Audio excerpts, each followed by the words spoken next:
Welcome to Homebrew. In this short tutorial video, I'm hoping to show you the very bare bones basics about building a simple functional car. This game does have quite a steep learning curve. It is quite a complex game when you get into it, but it can also be quite simple and quite fun. Now, without wasting too much time, let's get straight into it. You've just loaded into the game. This is what you see, maybe something similar to this. You've got a black bar. Up at the very top, we're going to go into Builder, because you don't have any vehicles yet. I assume that's why you're here. Into the Builder, this is what you will see. Now, for this tutorial, I'm going to adjust a few things to my preferences. You're welcome to keep them on if you prefer, but I'm first going to go left over to Show Grid, turn that off, leave Symmetry on. That's about all I'm adjusting for now. Welcome to the Builder. This is where you're going to build your car, make it look good, put all the parts in place. Now, being that this is a simple tutorial, we're going to make a very, very basic four-wheeled vehicle that moves forward, moves backwards, steers left, right, and stops. Let's get into it. Let's go down to the Add tool. Now down here, you have all of your different tools and functions and bits and bobs. This is mostly what you're doing. For now, we'll just stick to the Add tool. When you click on this, you're going to have three options pop up: Parts, My Assemblies. You want Parts. Under here, you've got more options. This is all of the vanilla items in Homebrew. We're going to start with Seats. Now under Seats, you've got a few options. I'm going to use the bucket seat, probably my favorite. I'm just going to go ahead and you can move the camera around with WASD keys, and you hold the right mouse button to look around. Now, this is your origin, this little green thing here, and you can see the object's trying to place on its bounding box, but yeah, the origin is where everything starts. Everything builds off of this. For this, I'm going to just quickly check off Place on Surface, because I don't like placing on bounding boxes, I like placing it on the surface. So we're just going to go ahead and just drop this on top there like that. Excellent, that's a seat. If we started with this, it would just hit the floor and do nothing. Pretty boring. Let's add more parts. In the very, very bottom, we've got a few options here. I'm going to use a frame tool. Being that we're building a car, we're going to need more space to put parts onto, so we're just going to go ahead and check that off. Up in the top right, you've got a bunch of options. We can just leave these as is, this is fine.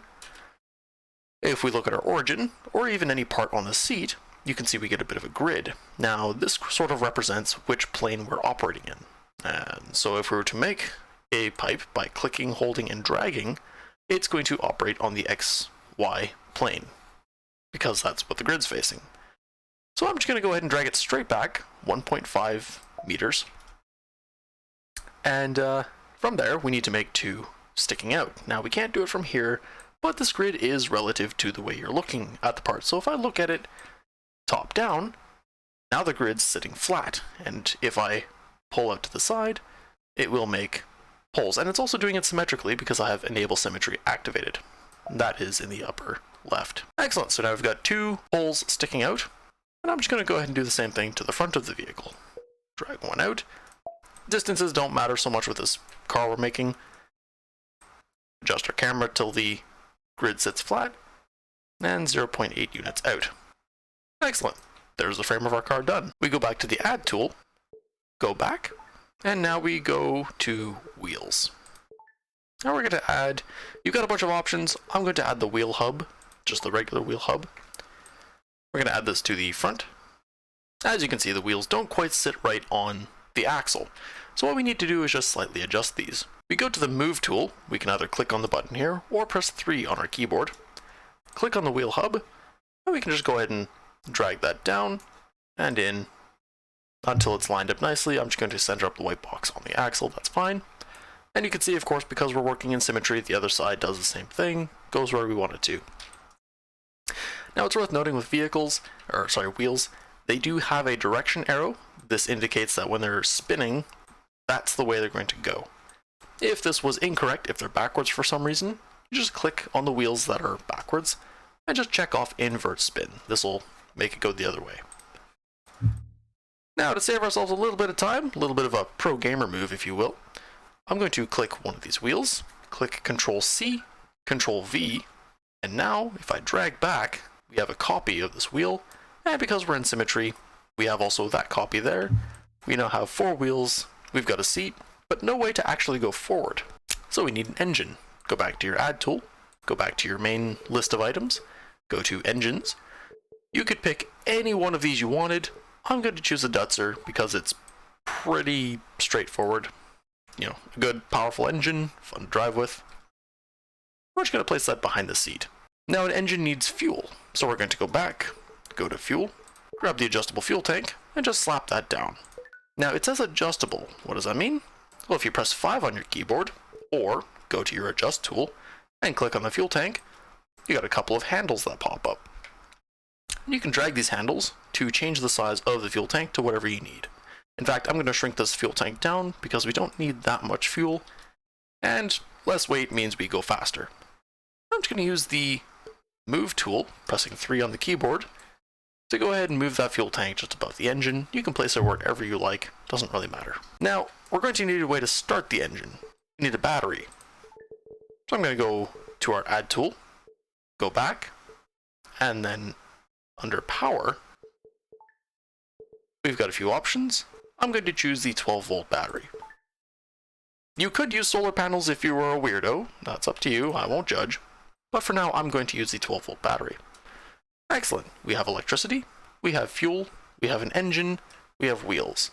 But we need a transmission, some way to shift gears, make this car accelerate nice and fast. We're going to go back, go to gearing, and you got a few options. For now, we're just going to use the car transmission. And we're just going to go ahead and slap that down back here. And again, using the move tool, 3 on the keyboard, I'm just going to drag that under the engine. Excellent. Those are all the parts we're going to need to get this vehicle to work. So now on to the next part, the tuner. Pressing F2 on the keyboard opens up the tuner. Pressing F5 on the keyboard locks the camera in place, so we're not going to accidentally move around as we press our different keys on the keyboard. Now the tuner. This is my favorite part, but this can also be a very daunting part for some people who maybe prefer more the design side of things. No worries, this will still remain quite simple. You'll see. So we've got this big giant workspace here, and I can drag the whole workspace around by pressing middle mouse button or the mouse wheel, click it down and drag. And you've got all your parts. They kind of stack up on their sort of spawn point, if you will. So we've got the transmission, we're going to drag that up here, 12-volt battery up here, fuel tank there. I like to keep the fuel and battery together.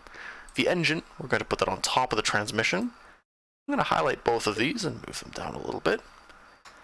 And then the wheel hubs, you can see as I click each box, it highlights the corresponding part.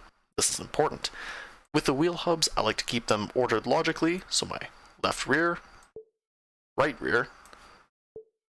front, and left front. So now whenever I connect wires to them, I know already which is which without having to look back at the vehicle and see what's highlighted.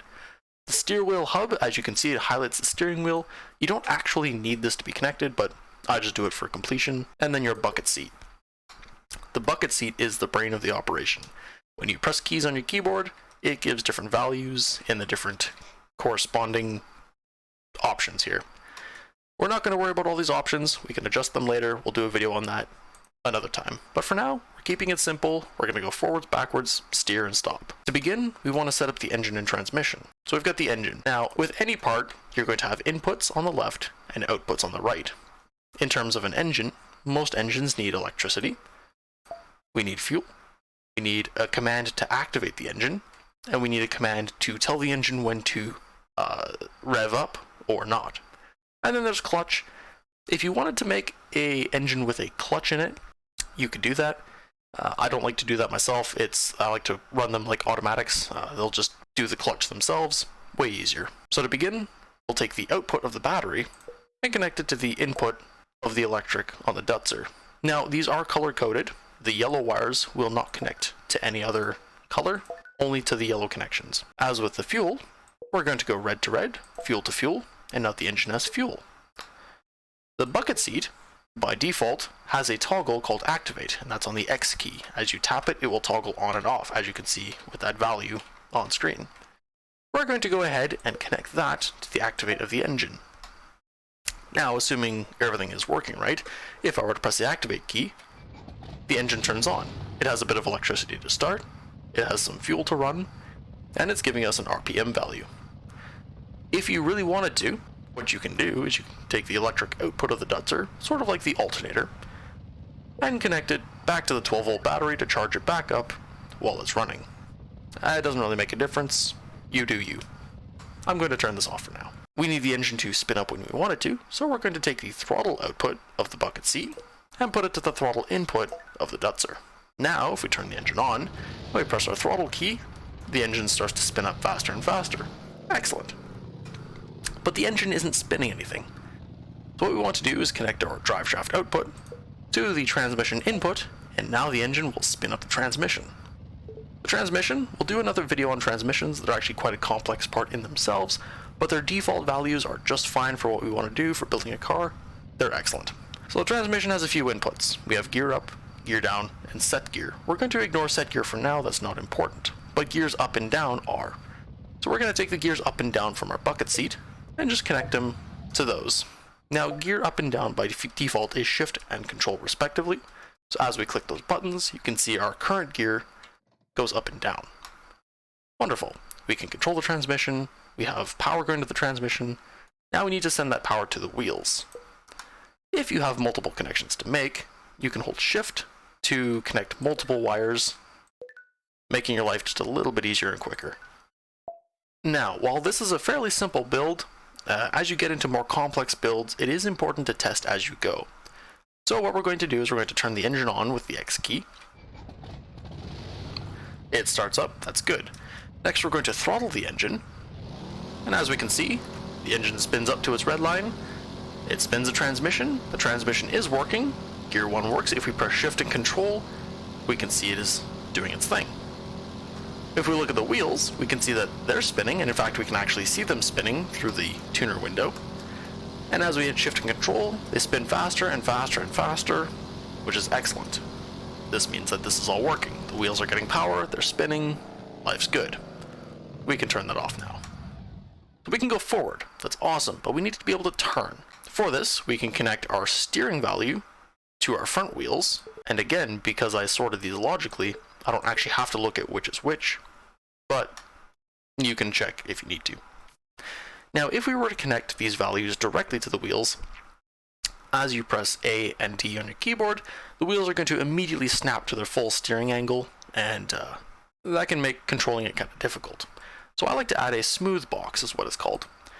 To add that, we go to Add Object, we find Smooth Box, and drop it in. What this does is it just smooths out an input. So for example, we attach steering to the smooth box, and now if we try to steer with A and D keys, you can see on the output side, it's a much smoother output. Now I like mine to be quicker, and on the right hand side here in the properties, the maximum speed, units per second, we're going to put that up to 8. 8's a pretty good speed, maybe too fast for you, adjust it how you like it. You can see it's now much quicker. With this, we're going to take the output and attach it to the front wheels. And now we can see the wheels turn when I hit the A and D keys, but they're turning in opposite directions, and that's not very good for steering. So one thing I like to do is I'll hold the D key to turn right and figure out which wheel is turning the correct way. In this case, my front right wheel is turning correct, so my front left one needs to be slightly adjusted. If this is the case, highlight the offending wheel, and under the options, find Steer Angle Multiplier. Just set that to negative whatever it is.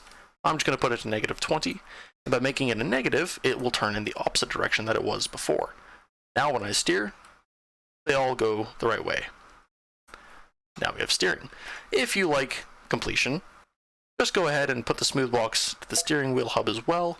Now the steering wheel will turn as we steer. So we've got a vehicle that goes forward, it shifts, it steers, now we need to stop. Thankfully, this is pretty easy. Back to the bucket seat, we grab its brake output, and then go to the wheels and just stick them to all the brake inputs. Simple as that. Now when you hit the brakes, the RPM drops to 0. Perfect, they're working. If you put it on brake, S key is what will stop. If you put it on handbrake, the space key is what does that one. So now that we have this basically set up, we're just going to go ahead and do one more test to make sure it's working. Turn the engine on, the engine goes on. Press the throttle key, the engine spins up, and the wheels spin up. Pressing shift and control changes the transmission, shifts gears, changes the RPM output. Excellent. And of course, if you hit control enough times, you get to the -1 gear, which is your reverse gear. If we were to hit the S key, the wheels all stop. That's working. About here, you might want to save. Now, as far as we're concerned, this is the tuner dealt with. It can get way more complicated, but we will tackle that in another video. For now, we'll just get back to this simple car. We can press escape to leave the tuner and go back to the builder. And from here, we're pretty much ready to test it out. Now I'm going to press F5 to unlock my camera. And I'm just going to turn the engine off. One last thing to worry about is the suspension. With these wheels, they have a whole bunch of values, some of which are your suspension force. Now, if we press F3, it will put the vehicle into test mode, as you'll see here. And you can see how squishy that rear suspension was when it hit the ground. I don't like that. I want to stiffen it up a little bit. So we press escape to leave the testing. And I'm going to highlight, holding the shift key to highlight both the rear wheels. We're going to go to the suspension force value on the right. And now, I'm not sure what units these are, so it's more of an art than a science, but adjusted in small amounts. Suspension force is how hard it is to compress the suspension, and suspension damping is how quickly it will try to stop it from bouncing around. For example, if you had just a spring on its own, it would keep bouncing for quite a while. Damping is what kind of slows that bouncing, just like in a real car. Suspension force, I'm just going to put that up to 3,000. And I'm going to leave the damping alone. Now, if we test this again, you can see that the suspension is a little bit stiffer in the back. I'm okay with that, but you can adjust it however you like. It's just worth noting that if you put any of the values too high, you can get some really weird physics bugs. So the engine, transmission, all that's set up, suspension is set up. Now we should test. We're going to press F3 to test the vehicle, and while we're here, we can go ahead and press F5 to lock the camera, turn the engine on, and we can steer, and it drives around. And judging by the smoke, it has plenty of power behind it. If we press the S key, it stops. If we press Control to shift down, it'll go into reverse. It starts in gear 1, always. If we press shift again, it's back in gear 1, and we can just drive it around. Excellent. From here, we can decide if we want to adjust anything further, fine-tune anything. Other than that, this is a functioning vehicle. Now, if you're testing a large vehicle or you want to test driving a certain track, in the bottom left, you can click Take View of Seat 1. This will put you into a first-person perspective from the driver's seat, and you can drive around from here. Now, I'm noticing that the tires are quite slippery, not really sticking to the ground very well, and the wheels are spinning a lot, so I'm going to adjust that real quick. Press Escape to leave the testing environment. And I'm going to go ahead and double-click one of the wheels to highlight all of them. Now, the values we're looking for are forward friction and sideways friction. Forward friction is how much grip you have driving forward. Sideways friction is how stuck to the ground you are when you're turning. These are values between 0 and 6. I just like to put them both up to 6 because I like a lot of grip. I put them up to 6, and I can just click away. It'll keep the value. If we press F3 again, take view of C1, start our engine. Now when we go, we've got way more grip, and it's way more stuck to the ground. And as we're going, we can go ahead and shift up in all our gears and get it going really fast. And this car will go pretty fast. The Dutzer V6 engine is a pretty impressive engine.